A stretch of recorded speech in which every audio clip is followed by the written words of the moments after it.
alunos da Faculdade de Filosofia, Ciências e Letras de Cajazeiras, da FIC, e demais alunos que porventura estejam assistindo este vídeo. Este vídeo de hoje tem por objetivo encerrar a disciplina de temas atuais de direito penal. É uma disciplina que versa sobre as questões contraditórias e contemporâneas do direito penal. Inicialmente, eu quero começar pedindo desculpa pelo ambiente improvisado para a aula. O meu ambiente doméstico ele não foi feito para realizar a docência de dentro dele, né? Então, utilizar essas tecnologias, essas ferramentas como forma de ensino, eventualmente a gente utiliza mais de forma subsidiária, enquanto que agora eu estou isso de modo principal. Então, eu não estou em um estúdio de gravação, de modo que eu peço já desculpas pela ambientação, mas isso se deve ao momento no qual nós estamos vivendo.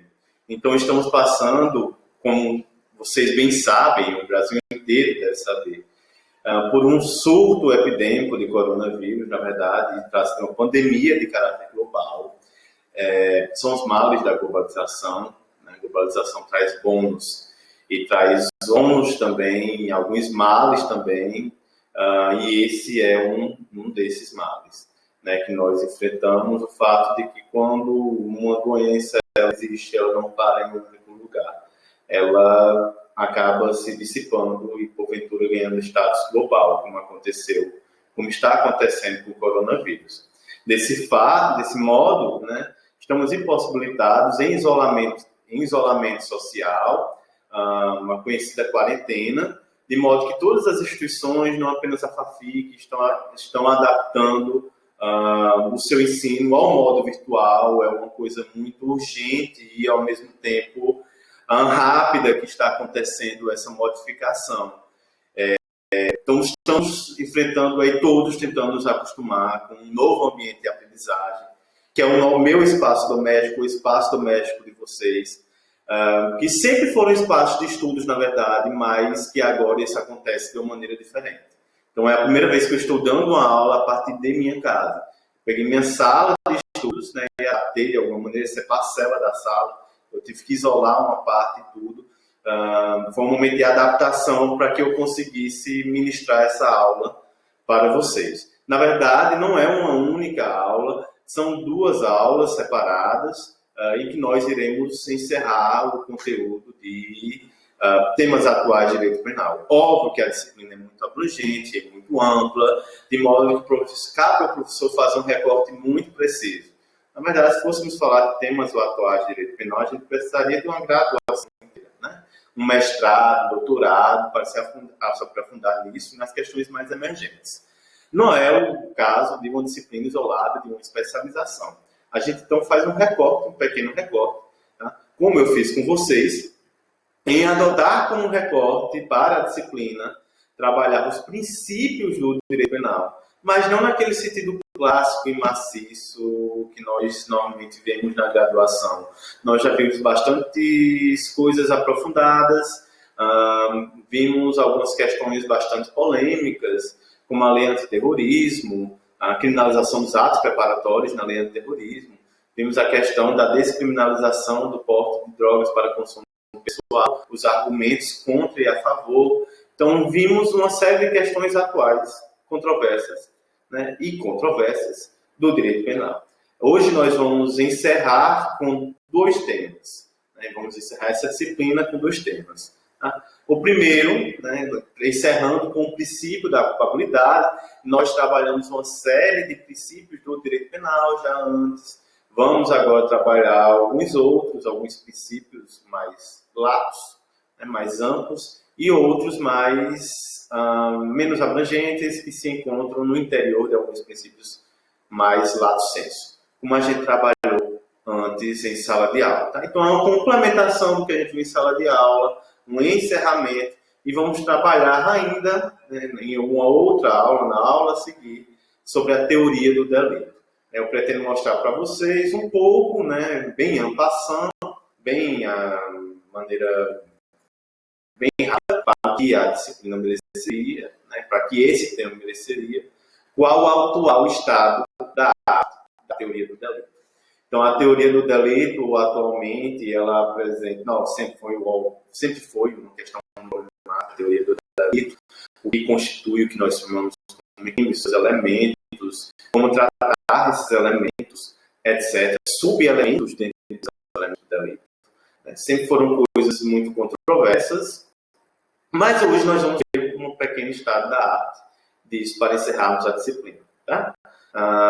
Dentro de um contexto geral da graduação, a disciplina, se vocês já fazem da graduação de ciências criminais estão vendo, eu achei que essa fosse uma parte mais cabível para a gente tratar agora. Tá? Então vamos continuar, né, com o conteúdo de princípios do direito penal e hoje vamos trabalhar com o princípio da culpabilidade. Eu vinha trabalhando com vocês uma classificação de princípios que se baseava em um autor específico, na verdade, dois autores, que são autores espanhóis, que são Francisco Muñoz Conde e o Mercedes García Arana. Eles escreveram um manual chamado Direito Penal, espanhol, tá? Parte General, e é um dos manuais mais utilizados. É o manual mais utilizado do Direito Penal da Espanha, ao menos a parte geral, e é um dos manuais mais lidos do mundo. São dois grandes autores que escreveram diversas obras acerca do direito penal e tem uma perspectiva um tanto mais democrática do direito penal. Por isso que eu trabalho com esses autores. Tá? E esses dois autores, nessa obra, eles dividem os princípios de direito penal em 3 princípios basilares, como já vimos antes. Tá? Então, são 3 princípios basilares que deles desagam os demais. Tá? São o princípio da legalidade, o princípio da intervenção mínima e o princípio da culpabilidade. Nós já vimos o princípio da legalidade e suas ramificações. Tá? O princípio da taxatividade, o princípio da legalidade estrita, o princípio da vedação da analogia ima, Lambarter, etc. Já vimos o princípio da intervenção mínima e também suas subdivisões. Tá? Vimos o princípio da lesividade, o princípio da alteridade, o princípio da exclusiva proteção dos bens jurídicos, dentre outros. Hoje nós vamos ver o princípio da culpabilidade e também suas ramificações. Tá? O que vem a ser culpabilidade? Bem, culpabilidade é um termo um tanto controverso, já que eu já essa palavra tantas vezes hoje, no direito penal. Por que controverso? Porque culpabilidade é um termo polissêmico. Ele significa várias coisas ao mesmo tempo. Tá? Então, é um termo que não tem um único significado, ele tem vários. Um desses significados, que talvez seja o mais conhecido, significa culpabilidade como um elemento do crime. Então, nós vamos ver, inclusive, na aula seguinte, o crime do ponto de vista formal, ou analítico, ou dogmático, no sentido técnico, em outras palavras, do direito penal, o crime é uma união, ou a infração penal, seja crime, seja contravenção, é a união entre 3 elementos: fato típico, ilicitude e culpabilidade. Só há crime se houver esses 3 elementos: fato típico, ilicitude e culpabilidade. Tá? Nesse sentido, culpabilidade ele significa uma coisa diferente das demais que eu irei tratar à frente. Tá? Esse sentido da culpabilidade enquanto elemento do crime significa um juízo de reprovação. A culpabilidade é, nesse caso específico, a capacidade de reprovar um autor por um fato. Tá? Quando não há culpabilidade, não há infração penal, ou não há crime, ou não há contravenção, porque faltam os elementos do crime. E como vocês já viram na graduação, e nós vamos reforçar na aula seguinte, a esta que estamos agora, a culpabilidade é um elemento, quando se falta um elemento do crime, portanto, não há crime.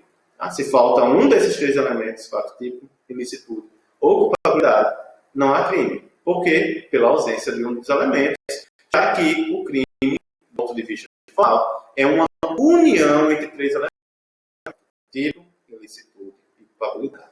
Tá? Um exemplo de causa de exclusão da culpabilidade, nesse caso, de excludente da culpabilidade, é a inimputabilidade. imputabilidade, quando não se pode imputar algo a alguém, por alguma razão, sobretudo do ponto de vista biológico, na parte das vezes, nós não há culpabilidade e, portanto, não há crime.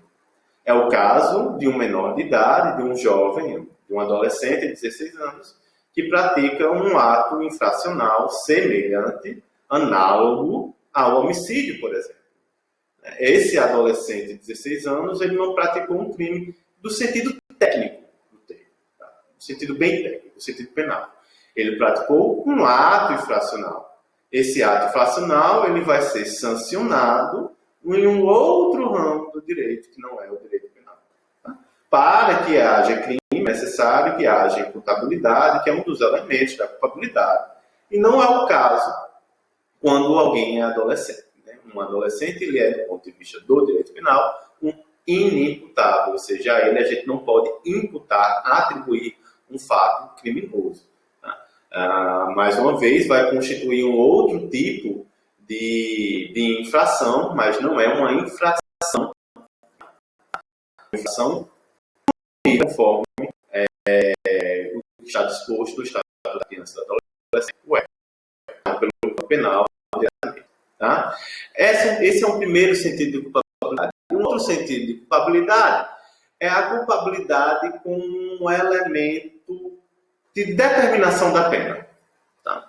Então, a pena, a aplicação de uma pena é um procedimento complexo, eu diria que extremamente complexo, até para os professores de direito penal. É muito difícil tratar isso didaticamente, os alunos sentem dificuldade de compreender os métodos de aplicação da pena. São várias fases, na verdade 3, são um sistema de fases. Porém, dessas fases, há várias coisas a ser levadas em consideração. Até entre os autores de direito penal, entre as jurisprudências, há divergências de formas de cálculo dessa pena. Tá? Então, qual a fração que vai incidir, qual a fração que vai diminuir ou aumentar, etc., isso nem sempre é consonante. Há muita divergência, inclusive divergências jurisprudenciais. Há muita divergência, inclusive, entre os tribunais superiores. Tá? De modo que a culpabilidade ela pode significar também um elemento na elaboração da pena, ou da determinação da pena. Então, quando a gente pega o artigo 59 do Código Penal, vocês vão perceber lá que um dos elementos que está lá naquele artigo 59 é a culpabilidade. Tá? Então, vocês vão ver lá no artigo 59 caput do Código Penal, dizendo assim, o juiz levará em consideração a culpabilidade, antecedentes, conduta social, etc., uma série de chamadas circunstâncias judiciais para a aplicação de uma pena. Tá? Essas circunstâncias judiciais, elas constituem, no direito brasileiro, mas não apenas aqui, a gente trouxe isso do direito europeu, constituem uma primeira fase do que nós chamamos de aplicação ou dosimetria da pena. Essa primeira fase ela leva em consideração uma série de circunstâncias judiciais que são chamadas, que são essa primeira fase calculada a partir da pena base, um mínimo da pena, tá? Sobre o qual irão incidir circunstâncias favoráveis ou desfavoráveis ao réu, tá? No caso, ao condenado. Então, temos aí, portanto, um sistema complexo de aplicação da pena, que, dentre outros fatores, levará em consideração o que nós chamamos de culpabilidade. E nesse caso, o que é que significa culpabilidade? Significa também uma reprovação. Mas não uma reprovação como um elemento, uma reprovação para medir a pena aplicada. Para medir a pena aplicada. De modo que isso incide, por exemplo, imagine um crime de maus tratos contra uma criança. O crime de maus tratos possui pena em sentido abstrato. Imagine que qualquer pessoa tenha cometido um crime de maus tratos, uma mãe, um pai, etc., durante a quarentena, se irritou com um filho, tá? E deu uma tomada, chegou, não só foram tomadas, como o filho ficou machucado. Tá? Então, isso constitui um crime de maus tratos, se praticado, portanto, com relação com essa relação de autoridade. Imagine tudo que esses maus tratos aconteceram numa relação de pai com filho, e esse pai é um psicólogo. Veja, não foi simplesmente um pai irritado com o filho, era um pai que era psicólogo. E enquanto psicólogo, ele tem um certo dever, ao menos socialmente falando, ou a gente imagina no imaginário social, no imaginário coletivo, que o psicólogo seja mais compreensivo, consiga compreender o comportamento do outro e consiga lidar melhor com os conflitos. A gente não espera que um psicólogo bata no filho. E mais ainda, que pratique uma lesão a esse ponto. De modo que isso torna um crime mais reprovável. Reprovável, veja, não como elemento do crime, mas reprovável como uma forma de intensificar, de agravar essa pena em virtude desse caso, dessa circunstância em específico. Dessa circunstância judicial em específico. Então, o fato do pai ser psicólogo torna a conduta mais reprovável e, portanto, merece uma sanção maior. É assim que a dogmática penal raciocina e imagina a culpabilidade, uma forma de medir, de atuar na aplicação da pena. No nosso caso, do Brasil, na forma de circunstância judicial. Existe uma terceira forma de culpabilidade, uma forma que é a que nós conhecemos como um princípio da culpabilidade. Esse princípio da culpabilidade é um grande princípio, um princípio amplo que engloba outros subprincípios, tal qual o princípio da legalidade, que engloba também outros princípios. Esse princípio da culpabilidade, como nós vemos, ele significa uma coisa em essencial. A gente só pode punir alguém que é culpável. Ou melhor, é preciso que haja culpabilidade de alguém, que eu possa atribuir uma culpa em sentido lato a alguém, para que essa pessoa ela seja punida. Em outras palavras, o que é que esse princípio da culpabilidade ele vem a ter como efeito? O primeiro efeito é o que se chama de subprincípio da responsabilidade penal exclusivamente subjetiva. Ou seja, no direito penal não é possível a responsabilidade penal objetiva. A responsabilidade penal ela é exclusivamente subjetiva. O que significa falar em responsabilidade objetiva ou subjetiva? Isso existe em outros ramos do direito, sobretudo no direito civil. Mesmo raciocínio. No direito, uma responsabilidade subjetiva, uma responsabilidade jurídica subjetiva, é aquela que é punível em virtude da culpa, do dolo ou da culpa. Então, a responsabilidade penal ou civil subjetiva é aquela que só pode ser punida, só pode ser sancionada, se houver dolo ou culpa do agente que praticou o delito. Se não houver dolo nem culpa, no direito penal, nós não podemos punir o agente. Por que não podemos? Porque lhe faltou consciência ou potencial consciência da conduta ou do resultado a acontecer. Desse modo, portanto, no direito penal, não é possível a punição de alguém sem dolo ou sem culpa. No direito civil, sim, isso é possível. Então, lá no Código Civil, quando se fala de responsabilidade civil, no sentido de responsabilidade civil extracontratual, lá no artigo 927 do Código Civil, se fala em responsabilidade civil subjetiva, mas também responsabilidade civil objetiva, sem dolo ou sem culpa. É importante, a gente pode pegar até um caso, problema, para poder entender isso. Há alguns anos atrás, no final dos anos 80, aconteceu um episódio no Brasil que ficou muito famoso. Foi o maior acidente radioativo do mundo, que foi o acidente de Césio 137, na cidade de Goiânia. E lá em Goiânia, o que foi que aconteceu? Em síntese, o caso, é reportado, é muito conhecido no mundo inteiro, tem documentários sobre ele, vale a pena assistir. Tá? O caso foi o seguinte, um hospital deixou de funcionar, etc. E quando houve a mudança do hospital, alguém esqueceu, por descuido, sei lá a razão, deixou lá um aparelho de radioterapia. Alguns catadores de lixo, eles foram lá, mexeram no aparelho, achando que era sucata, e encontraram uma cápsulazinha, que saía um pó que brilhava, fazia brilho. Eles pegaram, então, saíram mostrando a uma série de pessoas, aquele pó que brilhava, etc. E alguns dias depois, as pessoas foram apresentando sérios problemas de saúde. Tá? Algumas delas chegaram, inclusive, a morrer.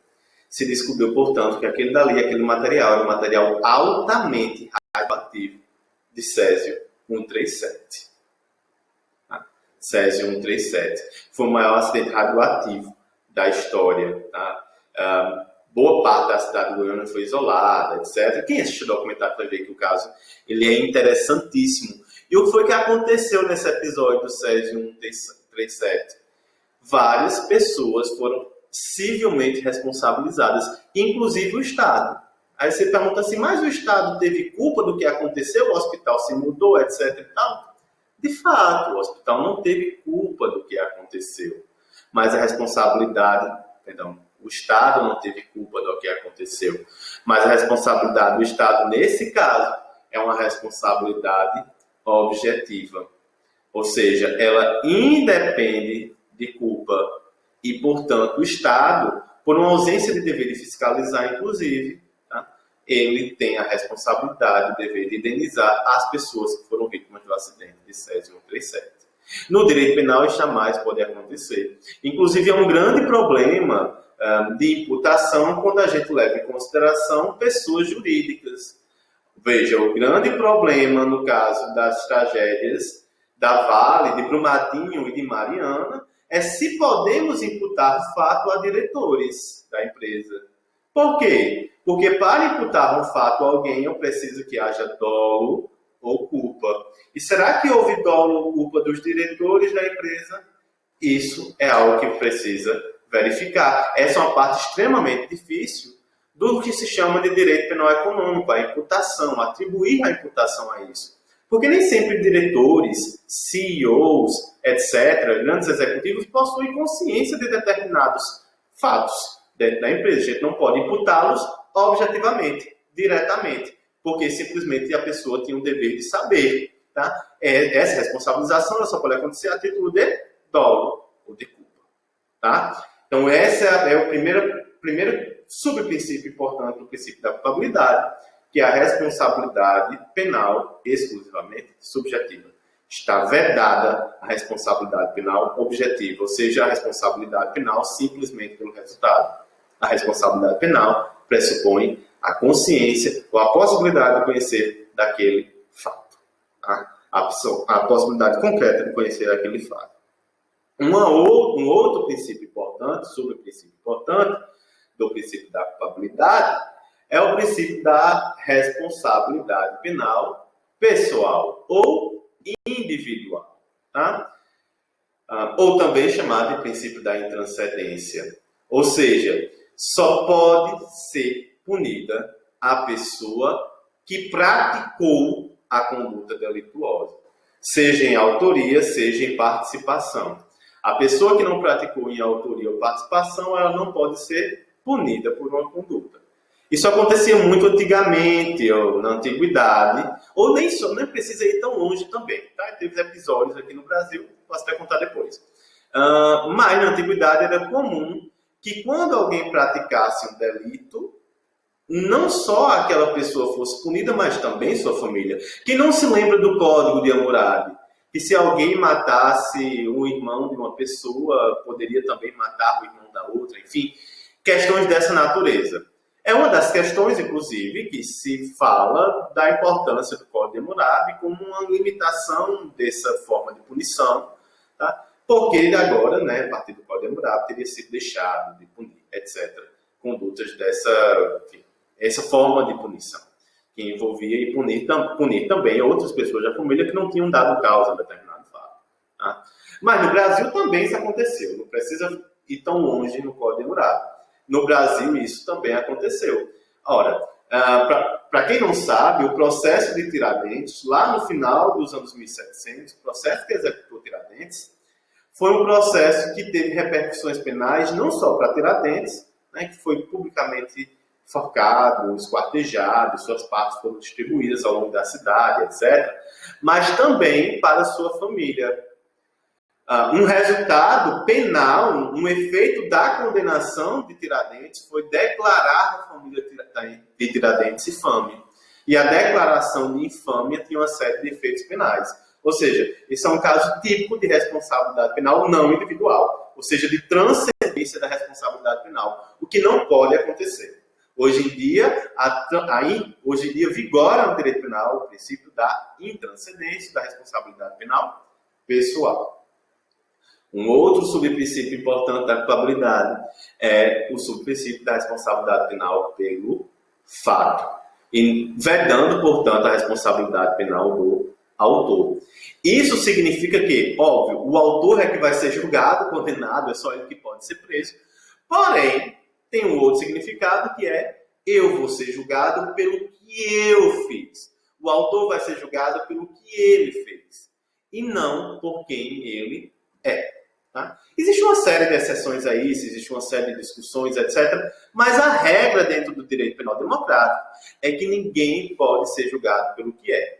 A gente é julgado pelo que a gente faz e não pelo que a gente é. Portanto, não cabe repreensões morais dentro do direito penal. O que é julgado é o fato, se esse fato ele se subsumiu a uma previsão legal, se ele é ilícito, se o fato é culpável, etc.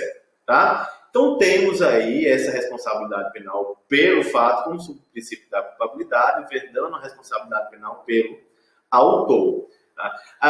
Acontece responsabilizar, um exemplo de responsabilidade penal pelo autor na legislação estrangeira é que, por exemplo, na legislação penal italiana, existe uma causa de aumento de pena se o imigrante praticar um crime. Então, se alguém que é imigrante, que não é cidadão italiano, praticar um crime, um delito, existe uma causa de aumento de pena pelo fato de ele não ser cidadão italiano. Então, isso é um caso clássico do direito penal do autor. O direito penal do autor, ou a responsabilidade penal do autor, pelo autor, tá? Ela é vedada, ou ela não é indicada nos países de tradição democrática, porque ela viola, tá? a princípios básicos da democracia. Então, a gente não pode ser condenado pelo que a gente é. A gente é condenado pelo ato que a gente causou. Tá? Então, não me cabe o julgamento moral. O julgamento é pelo fato. Você vai cumprir uma pena porque você praticou um determinado fato. E não porque você é isso ou porque você é aquilo. Tá? Essa é uma outra questão. Temos ainda também a individualização da pena como princípio. A individualização da pena significa que a pessoa ela vai cumprir a pena conforme a reprovabilidade do seu fato. Veja, mais uma vez, o princípio da culpabilidade agindo aí. Conforme a reprovabilidade do seu fato. Essa individualização da pena ela acontece em 3 níveis. Tá? A nível do legislativo, quando a gente tem, por exemplo, a fixação dos limites máximo e mínimo da pena. Ela acontece a nível judicial, quando o juiz aplica a pena, olhando o histórico social do autor, né, sua conduta social, quando olha os antecedentes criminais, quando olha se houve reincidência, etc. Então, temos aí uma questão de princípio da individualização da pena, essa pena sendo individualizada ao caso concreto, ao que aconteceu. Tá? E ainda do ponto de vista administrativo, mais especificamente da execução penal. Tá? Progressão, regressão de regime, etc. Isso se diz, né, conforme isso é calculado, conforme guiado pelo princípio da individualização da pena. Para além disso, eu gostaria ainda de falar de um outro princípio, tá? Que não pode tanto assim se enquadrar no princípio da culpabilidade, mas que é importante a gente ver que tem cada dia mais aplicabilidade no direito brasileiro. Trata-se do princípio da proporcionalidade. Esse princípio da proporcionalidade, hoje em dia, por uma herança alemã que a gente trouxe bem recente, ele se divide em duas faces, né? Ou ele possui duas faces, que é a vedação do excesso e a vedação da proteção insuficiente. Tá? A vedação do excesso e a vedação da proteção insuficiente. O que é essa vedação do excesso?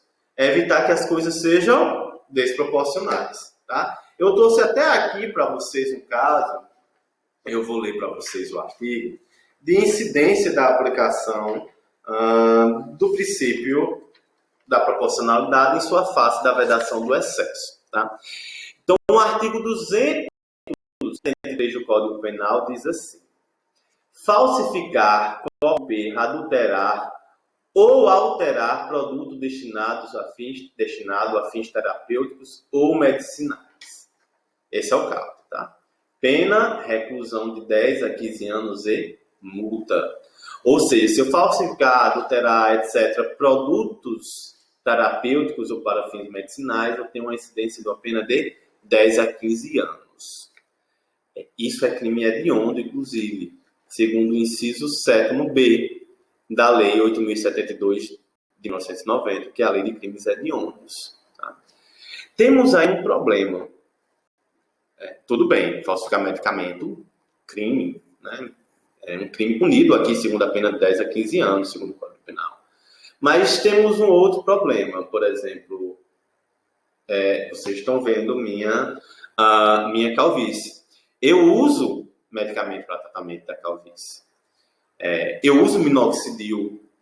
Então, imagine que alguém, uma farmácia de manipulação, falsifique minoxidil. Na verdade, estão me vendendo água. Ou estão vendendo outro composto. Tá? Isso é crime. Crime punido com a pena de 10 a 15 anos. Ou imagine um shampoo para caspa. Tá? Falsificação de shampoo para caspa. É crime punido com pena de 10 a 15 anos. Veja que pena alta. Alguém que falsificou um shampoo para caspa. Agora, isso é um crime contra a saúde pública, vamos pensar em outro crime contra a saúde pública. Vamos pensar no crime de tráfico de drogas. Tráfico de drogas. Imaginem vocês que eu trafiquei, que eu vendi 10 quilos de cocaína. 10 quilos de cocaína. É muita coisa, né? Vamos ver o que é que o artigo 33 da Lei de Drogas, Lei 11.343 de 2006, fala sobre o tráfico de drogas, tá? Diz assim. Artigo 33. Importar, exportar, remeter, preparar, produzir, fabricar, adquirir, vender, expor à venda, oferecer, ter em depósito, transportar, trazer consigo, guardar, prescrever, ministrar, entregar a consumo ou fornecer drogas, ainda que gratuitamente, sem autorização e desacordo com decisão, determinação legal ou regulamentar. Pena de 5 a 15 anos. Imaginem vocês que eu trafiquei cocaína e eu tenho uma pena menor, uma pena base, a menor do que uma pena se eu tivesse falsificado shampoo para caspa. Que se eu tivesse falsificado minoxidil. Recentemente, cerca de 2 anos atrás, 3 anos atrás, o STJ e o STF vêm entendendo pela inconstitucionalidade do preceito secundário do artigo 273 do Código Penal. O que é que significa essa inconstitucionalidade do preceito secundário? O preceito secundário é aquele, na estrutura da norma penal, é aquele que prevê a sanção penal. Tá? Então, o STF e o STJ vêm entendendo pela inconstitucionalidade dessa sanção do artigo 273, porque é claramente desproporcional. Há claramente um excesso com relação a uma outra norma equiparável, que é a Lei de Drogas, que possui normas de proteção do mesmo bem jurídico, que é a saúde pública. De modo que, segundo o STF e segundo o STJ, o que deve ser aplicado não é o preceito secundário, ou seja, não é a sanção, não é a pena do artigo 273 do Código Penal, mas a sanção, a pena do artigo 33 da Lei de Drogas, que tem como limites 5 a 15 anos de pena. Tá? 5 anos de pena mínima, 15 anos de pena máxima. Um outro viés desse princípio da proporcionalidade é o princípio da vedação da proteção insuficiente, que é uma herança do direito alemão, que está ligada à discussão sobre direitos fundamentais, em que não pode haver uma proteção insuficiente dos direitos fundamentais. Uma das formas de proteger os direitos fundamentais é prevendo penas no direito penal.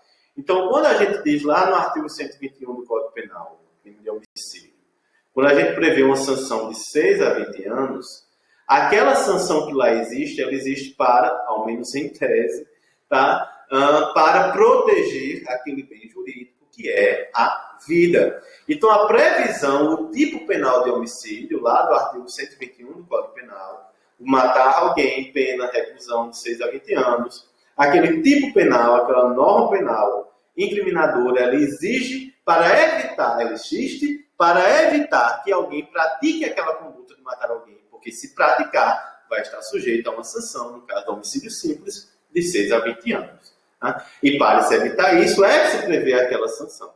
O princípio da vedação da proteção insuficiente tem o direito penal como uma forma de proteção de direitos fundamentais também. De modo que existe um núcleo duro dentro do direito penal, que não pode ser descriminalizado. Tá? É o caso do crime de homicídio. O crime de homicídio não pode ser descriminalizado.